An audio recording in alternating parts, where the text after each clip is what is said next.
Heard enough, theater people, and welcome to the very first Vodcast episode of Your Program is Your Ticket. I can't believe it. It's finally here. My name is Sean Chandler, and I will be your host. Sitting next to me is my new co-host, who's also our engineer, co-producer, and most importantly, and you will learn this, my husband, David Leeper.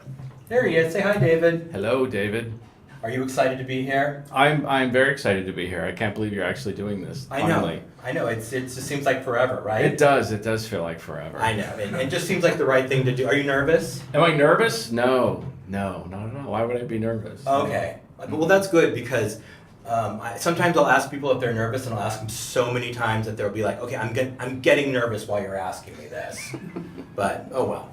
So anyways, bear with me because this is our very, very first show, as I said, and so we're new at this. I feel like that character in the musical Come From Away. I don't know if you've seen Come From Away. It's a terrific musical about all these planes that had to be diverted to this city in Canada. And it was like this teeny tiny city, and they all came together, and there was a character in the show, and she was a reporter. It was her first day, and so after every scene she does a report, and she says, I'm new. She'll give a report, and then, well, I don't know what I'm doing, and I don't know who's here, but I'm new. So anyways, there's just a little, apropos of, well, it being our first day. So anyways, Your Program is Your Ticket is a helpful system where your program is literally your ticket to get into the theater in smaller, more intimate productions. It's these works we like to highlight, and it's our goal on this show to feature as many of these productions as possible while still discussing the biggies. Now, today's show features 3 outstanding theater artists who hold leadership positions within 3 varied theater companies and ensembles, and I've interviewed all 3 of them before. One of them has been on my podcast more than anybody, and it's kind of funny the reason why. I mean, besides me, of course, but you'll learn the reason why. So I would like to introduce you to that. So first we have Mr. Douglas Wydick, and he is the managing director for North Coast NYC, which is a hip-hop improv theater group. And they do really, really fun shows. I saw one, I believe it was about Helen Keller, and it was awesome. It was terrific. Next in the middle we have Allison Threadgold, and she is the artistic director for Stripped Scripts. And they recently did a show called Stupid Fucking Bird by Aaron Posner, and they did it in a gallery, and it was sensational. I mean, I loved it because, well, I'll talk a little bit more about that in the future, because they did this really cool thing in Act 2, and I first because just so you know, David was in the show as well. Yes, I was in the show. Right, he played Zorn, right? Zorn. It was Zorn. Like a superhero. I was Zorn. Right? Okay, Zorn. He played Zorn. And he told me what they were going to do, and I was like, I can't believe that. That's crazy.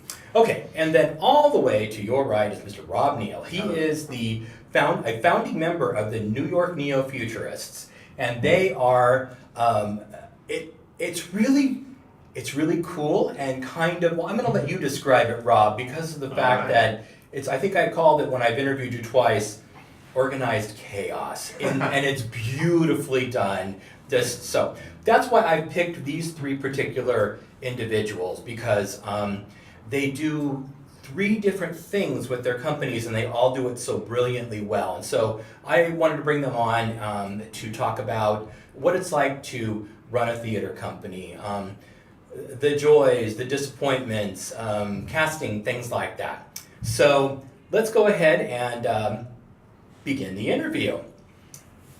Hi guys, and welcome to Your Program is Your Ticket. Hey. It's so nice to have you here. Let's start by having each of you tell us a little bit about yourselves personally, and then a little bit more about your theater organizations than what the little I've already said. Okay, we'll start with Douglas. All right, sounds good. My name is Douglas Wydick. I've been performing in New York for like 10 years now. I'm an improviser and sketch comedian, but I also produce and I audition for commercials, and sometimes I book them. But I'm the managing director of North Coast NYC, which is a hip-hop improv ensemble which started as just an independent team that met at Upright Citizens Brigade, and now we've toured internationally. We do colleges and all sorts of fun, interesting gigs. Super fun. Allison? Hi, I'm Allison Threadgold. I am a graduate of the Atlantic Conservatory, which then sent me to LA, which landed me in Santa Barbara, and which is where Strip Scripts was born. I'm also an actor and producer, and Strip Scripts started as a reading series in Santa Barbara, and then when I moved to New York, it found a new home here in New York, and then became a full-fledged theater company, and this will be our third year. We do one big show a year, so we've done 2 shows so far, and we loosely operate out of a gallery in Long Island City. And you also do a monthly reading series. We do a monthly reading series Wow. still here in New York as well of new works, with no rehearsals. Cold readings in front of a live audience. Which I love because it really tests the mettle of the writing. It does. It does, and, Yeah. and I remember when I interviewed you the first time, you had said everything with Strip Scripts has to be about the text. So that is a great way of seeing whether the text holds up by just putting actors out there, no rehearsal, totally cold. And I would say almost every time the writing has held up really, really well. We've been really lucky, and thanks to some of your guys' connections too. So some great writers have come on board recently. So. I'm happy to connect you with them. Rob. Hey, I'm Rob Neal, and I am a New York neo-futurist. And I have been involved with the company since its beginning in 2004, and I was actually a neo-futurist in '95, and that's what brought me to New York, although I only thought I'd be here for 6 months, and it's been a lot more than that. Haven't we all? Don't we all think that when we come to New York City? Oh, just saying, I think that's just our way of appeasing the friends and the relatives, because it's like, oh, we're going to be there for 6 months, and then eventually it's, oh my God, I hope your mother probably will watch this. My mother will watch this because I'm in it. Right. Love the moms. Indeed. Yeah, my mom will watch this too. So I left the Midwest and I came to New York, and I've done a lot of different theater besides the neo-futurists, but I've always come back to the neo-futurists, and for many years I was the managing director as well as part of the ensemble. And since 2004, we've had over 70 artists incubate their work in the company, and we've created over 5,000 plays, most of which are very short, because the show that we do now is an ever-changing attempt to perform 30 original plays in 60 minutes, and it is done in random order as determined by the audience as the show goes along. So there is interaction, and we're dealing with things that are happening now, and the performers are creating the work, so it is chaos, Sean. It is. We embrace that, and we embrace randomness, and we try to every weekend put that all together to bring a show that is uniquely that show for that night. It's really cool the way that it rolls out, because the audience has a hand, just like with North Coast. With North Coast also, the audience makes suggestions to the ensemble as to what you're going to perform that night, and magically, like all this, this great piece of theater, musical theater, hip hop occurs. It's the same thing with the neo-futurists. It's the audience picks the order of these sketches that are written by the ensemble. Yeah. And rehearsed, and so you never really know. Each show is going to be different. Yeah. And it's really cool, and it's both of these guys have ensembles that their shows are really a sight to see. It's cool and it's different, and you should totally go and experience it. I remember I was just like, oh my God, I can't believe this. So, anyways, that's terrific. And then Allison, I did want to go back to Strip Scripts with your production of Stupid Fucking Bird.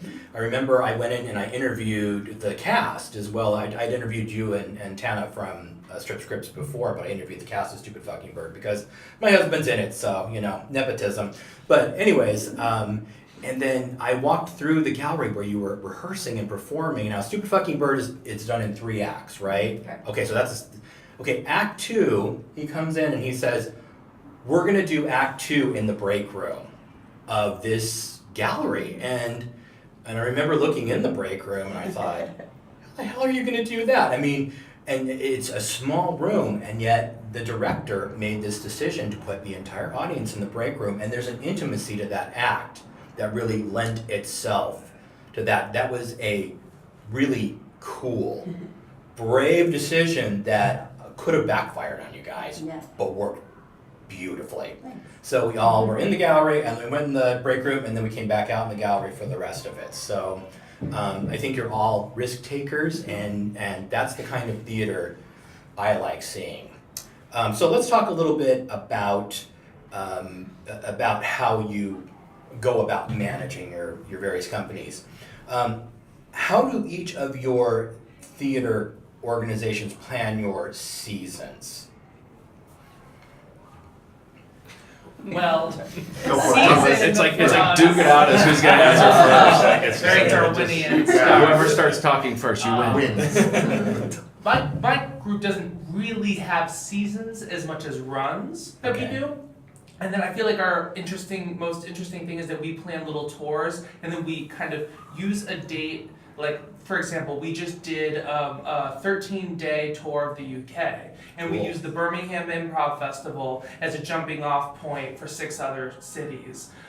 So we ended up doing 7 shows, 13 days, 6 cities in the UK, but it all started with one date that we jumped off of, and 6 months of planning, and before you know it, I'm performing near a castle in Edinburgh or whatever. Wow. So in terms of seasons, we're like very erratic, but our flagship show that we have is every Saturday at the People's Improv Theater at 9 p.m. So that's like our anchor, that's our foundation that we're building the house on. And then we have now a bi-weekly run of Anybody, an improvised historical hip opera, which is the show we spoke to you about. Right. And you saw the Helen Keller one we did. And so we have basically this model where it's like we have the home shows, we have the New York shows. That's the foundation and cement with which we then jump off and do other small tours and engagements. So does the team get together and say, okay, we want to try our format in this particular, utilizing this particular themes, or we want it to be history, or we want it to be, I don't know, parodying other shows, Broadway shows. Do you make those decisions and then rehearse towards that? In the infancy stages of Anybody, a lot of that stuff was by committee. We talked a lot about like how we wanted the show to feel, especially in the beginning, because first impressions with improv are so important. I heard that too. Yeah. Right. I I think school has gotten out Yeah. close to where we are. Yeah. No, happy lunch. Right. So we some of that stuff happens by committee, but with improv, it's really important to delegate some of that stuff to a director. Wow. Because improvisers giving each other feedback and it's too much, right? It's too much. Sure. So we delegate that to we actually have one of the best directors of musical improv. He was a founding member of Baby Wants Candy. His name's Jody Shelton. So he helps make a lot of those like big picture decisions for the Anybody show. But in terms of like, where's the team going? What are we trying to do right now? And like our bigger mission statement, that usually comes back to me and James Robolata, who are the co-owners of the team, and we founded it 10 years ago. Wow. So we're kind of the ones who make a lot of the big picture choices. Oh, very Yeah, cool. Yeah. Excellent. Now, I did want to circle back to something I said in my intro.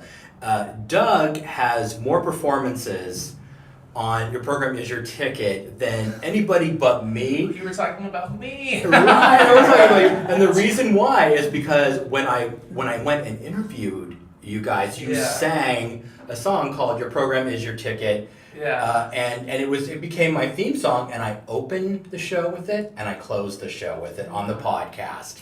So there you go. So I think it's like on something like 40, 50, 60 podcasts. Yeah. So Something anyways. like your program, your ticket, something like that. Yes, right? yeah. You even say my name like 3 times. I was like, Yeah. oh, please let me use this. And you graciously did. So Yeah. there it is. Honored. Allison, my pleasure. Thank you. Yeah. Allison, go ahead. So a little bit the same. We don't have a season per se. Well, we have a season of readings, which we're trying to start. Each month has a theme. We do one acts most often, especially recently. We do sometimes do full length plays, but we try to pick an overarching topic or theme for the month's reading, and that sort of serves as an incubator for us for what we might want to do down the road. We have a really small ensemble. There's just 4 of us that run the company in our ensemble. So all the shows we do outside casting for, which I think is coming up later, so we'll talk about that later. But it's a way in which by having these readings, we're always kind of keeping an eye on who's out there, who might we be interested in working with, both in terms of writers and in terms of actors. So that's kind of a fun little, really low-key process for us. We drink wine and hang out in the gallery and do these unrehearsed readings, so it's pretty fun. And we have made some great contacts from that. And then season-wise, we pick one show to do a full production of per year. And the reason we do that is because our approach to the plays we like to do, we like to spend 6 to 9 months dissecting the play and taking apart our expectation of what we think it might want to look like, and then trying lots of other iterations of it, and then trying to piece it back together. So our very first play we did the New York City premiere of a play called Tomorrow in the Battle by Kieran Barry. And that had only been done a few times, and it had been done as 3 characters telling their monologues in spotlights. It had never, as far as I know, been done outside of that staged format.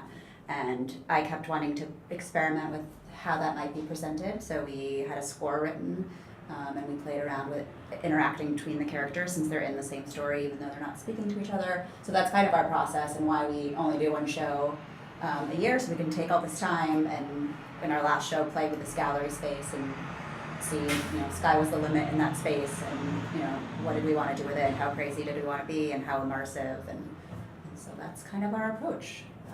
More than how we pick a season is what's the next story we want to tell, and then take a long time figuring out how we want to tell it. Excellent. Rob? Well, the Infinite Wrench is every Friday and Saturday, and that itself is an incubator of new work for us.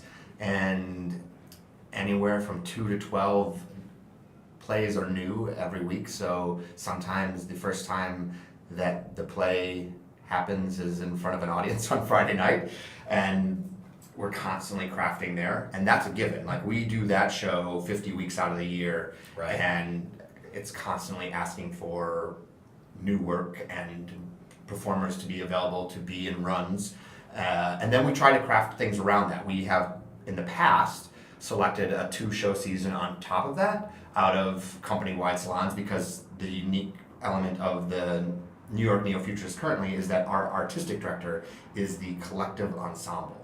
So everybody there is kind of a co-artistic director, except for sometimes that number is 16 co-artistic directors. So we have salons where people will propose, sit down and read through and pitch what they want to turn into a longer form play. And that's how we ended up with Wind Up Variations, which is the last time that we talked about Neo-Futurism, I believe. Yes, and I saw it. It was terrific. Thank you. And that came out of a very long incubation period, because that was mine, my ideas initially, and then I was managing director, so I kind of put that on the back burner, and then we did a whole bunch of other shows, and then, 12 years later or whatever, we put it all together and put these people into a room with those ideas, and then blew it up into something bigger and more musical than I could do on my own, for sure. And then we had grants for electronics that kind of expanded our capabilities, that we could turn the whole stage at the Crane Theater into a projection space, which was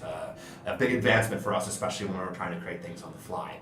And then going forward right now, because we have a fairly new ensemble, we are doing this show that is a reoccurring show throughout the spring of next year, 2019, called Double or Nothing, where we have a certain number of plays go in the first month, and then the audience votes, and the top votes, the top half, get to go on, but they have to double in length. And then it goes on and on and on until there's one final play that is, so many times to the size of what it started out as, and has won all the votes, voting or whatever, throughout. So we have no idea where that's going to go, because all the ensemble has pitched plays to go in it, and then those plays will then be competing against each other or with each other. I don't know how you look at it, but in the end, theater wins, or we haven't really come up with our catchphrase yet. Theater wins! Theater wins.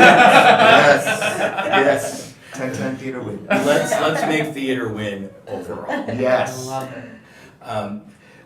Let's talk about your casting. How do you go about casting your shows or your various ensembles? Mm-hmm. Oh, you want me to?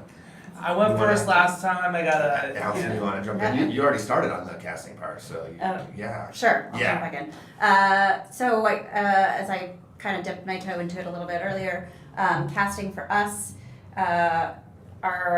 it comes a little bit of a mix from people we've worked with in the past that we just felt a connection with, or we bookmark thinking we want to find the right piece to work with that person on. And then people that come to our reading that we've asked to come in and audition. And then we met David because you had interviewed my co-artistic director Tana and I after our first show. Met David because he came to see that show and thought, hey, he might. That works. He might be great for That this works role. very well. Yeah. So I always have to thank Sean for getting me cast and stuff. Yeah. David likes that. Well, David likes well played. So yeah, kind of just the little network. Theater we- wins. Yeah. Yes. And then of course, there's always backstage. We don't do a lot of that, to be honest, unless it's Yeah. really like a type that we don't know a lot of people in that age range or in that specific, that play a specific instrument. We needed somebody who could play the ukulele in our last show. But otherwise we kind of go through people. Sometimes it's right there, and sometimes you really have to search. Yeah. Yeah, so I totally get that. Okay, gentlemen? We have an ensemble, and it works out that pretty much every year at the end of February, I think this year might be the beginning of March, we hold auditions. And sometimes we need 2 people, and sometimes, like last year, we cast 6 to expand the ensemble. And we're not casting for a specific show necessarily, we're casting for people to be invested in the company for a longer term, though ideally you're going into the Infinite Wrench right away, so you better be ready to kind of do that. Sure. And we, have a regular call, and a lot of that ends up being people who are familiar with us already. We don't, I think early on we used backstage as well, but we ended up getting people that had no idea what they were getting into and weren't even presenting something that was necessarily appropriate for the audition, because we're asking people to create plays based in the idea of neo-futurism. You are who you are where you are, you're doing what you're doing, and the time is now, so they're creating a piece about themselves. And then we put the people that we call back through a 2-day callback, which is like a workshop basically. Some of the people have already gone through our workshops. We have workshops that are like level 1, level 2, level 3, performance, all that kind of immerse people into the world, but the actual callback itself is like a basic training, basic neo-futurism. And then when we do the bigger shows, the longer form shows, I guess it's not necessarily bigger, we often will cast directly from the ensemble Sure. according to availability, because again, the people that are in those shows, who they are will inform what the show becomes.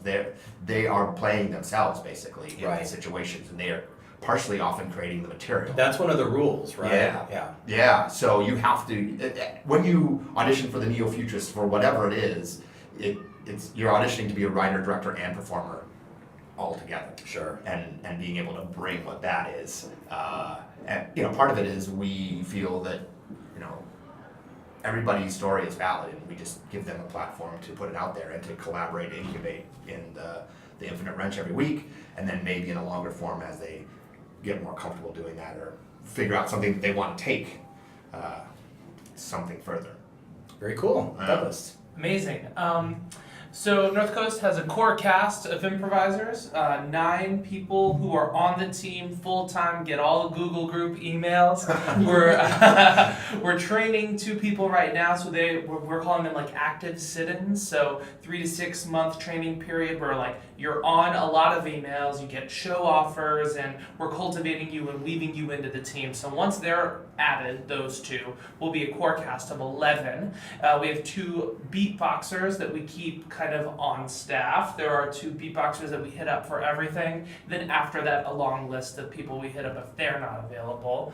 And then accompanists are usually a la carte, but Jody Shelton tends to do everything. But what we do is for the home show, the Saturday show in the People's Improv Theater, anyone can do it. You're free, show up, you're in, you're on that show. The Saturday show can be as many as 3 improvisers or 9 improvisers. That one we keep more like the we come together as an ensemble on Saturdays. But the Anybody show, because it's very delicate and we're doing narrative, we try to keep it to a cast of 5 or 6. Oh, good. Yeah, because Smart. and it tends to be pairing of two, and then the dum-dum scene tends to be 3 or 4. You have your protag, your antag, and your charmed characters. You know, your Yoda or your 7 dwarves in the 3rd scene. So people who provide some levity. So that show's cast, and what we do is we have a casting board of senior members on the team. So people who've been on the team for 4+ years discuss, okay, well, this person's been to a lot of rehearsals lately. I think they should be cast on the next Anybody, or they should be cast on the next college gig. And everybody goes, yes. And we agree, and we all serve as a check on each other to enable no nepotism, to enable no, like, I really like doing scenes with this person. It's like, no, actually, this person's been to more rehearsals lately, and they should get cast on the paid gig. So there is some internal discussion about that stuff because we try to keep checks and balances on casting within the improv ensemble. Improv teams have a lot of unique needs. Like the traditional like producer, GM, stage manager model is, and then you try to do that on improv. You get improvisers who are like, you can't tell me what to do. They think they're rock stars, and they're not. They're nerds. Yeah. So it's a good time.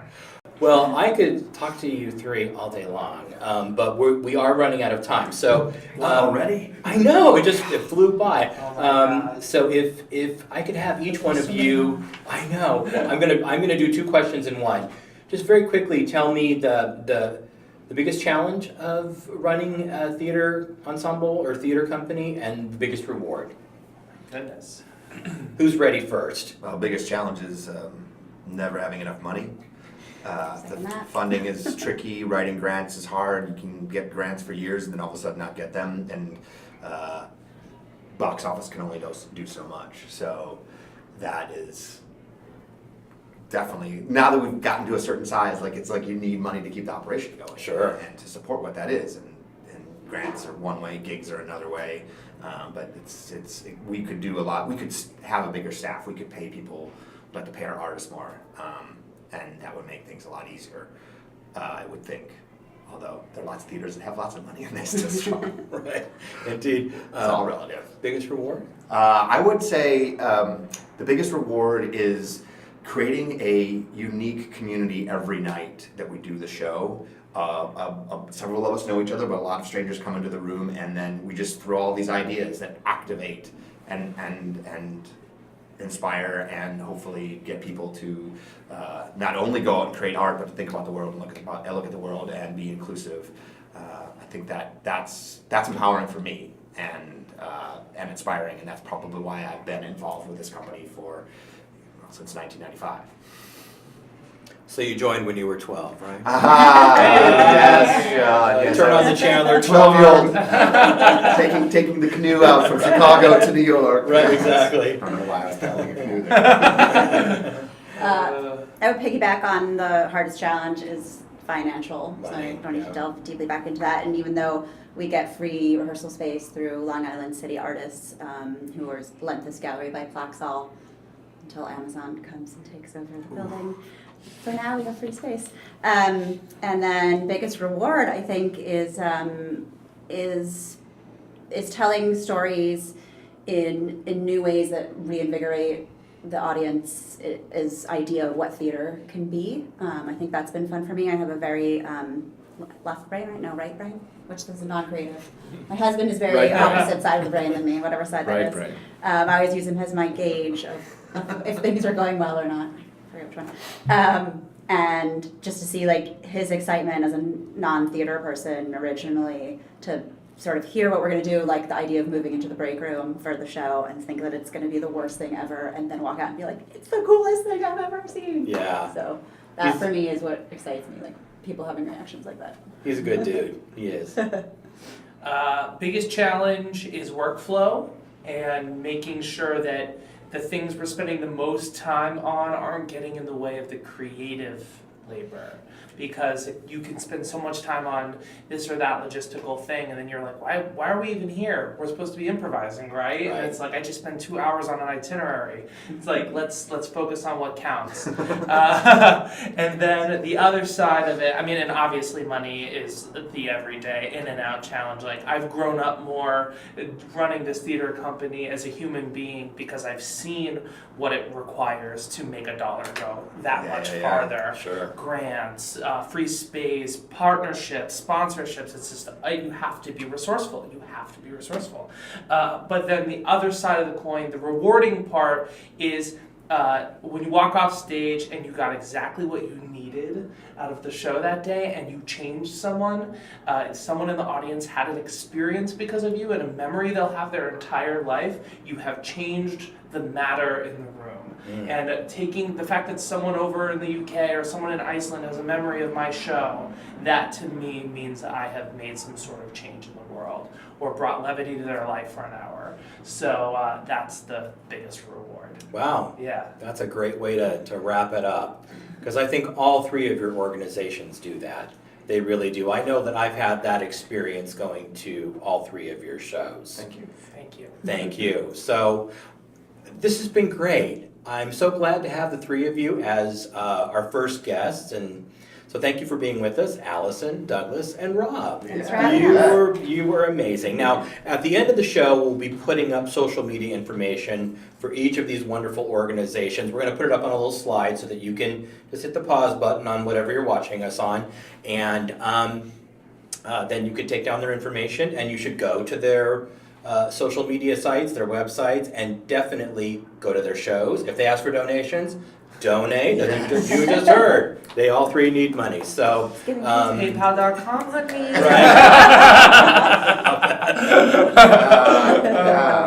That's It's also Giving great. Tuesday today. Yeah, right? It is. Yeah, we're out there for Isn't that. it though? Yeah. Yeah. Although, when will they see this? Yeah. Anywhere Well- around the world in a few days? It should be giving. All the Theater days. wins. Yeah, theater wins. Hashtag theater wins. Yes. We're doing. I don't know which one of you said that, but I'm stealing it. Putting a hashtag in front of it, but that's just how I am. Well, folks, the proverbial 11 o'clock number has been sung and the vows have been taken, so it's time to lower the curtain. You can find more episodes of Your Program Is Your Ticket on YouTube. We have a YouTube page, and it's all set up to go.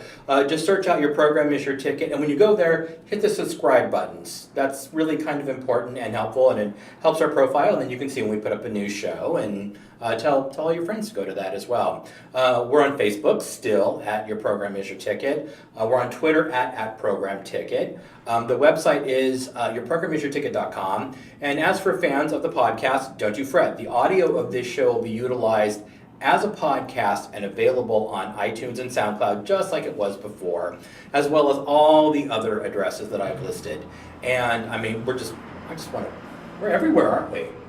Everywhere, and we're continuing to grow, aren't we? He's looking at me, I guess. Yeah. Yes, we're everywhere. We will be everywhere. Yes. Okay, and eventually on Instagram, I've got my niece on that because Yeah. you I'm should be 53, so I don't know how to use Instagram as well as I should. Direct to consumer, you gotta get one. I know. Yes. Kylie Jenner lip balm, $1 billion just from Instagram. You should be boomeranging this already. I haven't figured out boomerangs yet, actually. I know, that just makes me want to put my hand in my You gotta check that right there. That's a Yeah, boomerang. pay a millennial to do it. Exactly, which is exactly what I'm doing. TaskRabbit. Folks, take a little time to see a show this week, and don't forget to give a smaller show some love, including all of their shows. Not that they're small shows, but give them some love. We're out there. There's a lot of theater gems out there, and until our next show, thank you for watching. Good night, theater people, and curtain.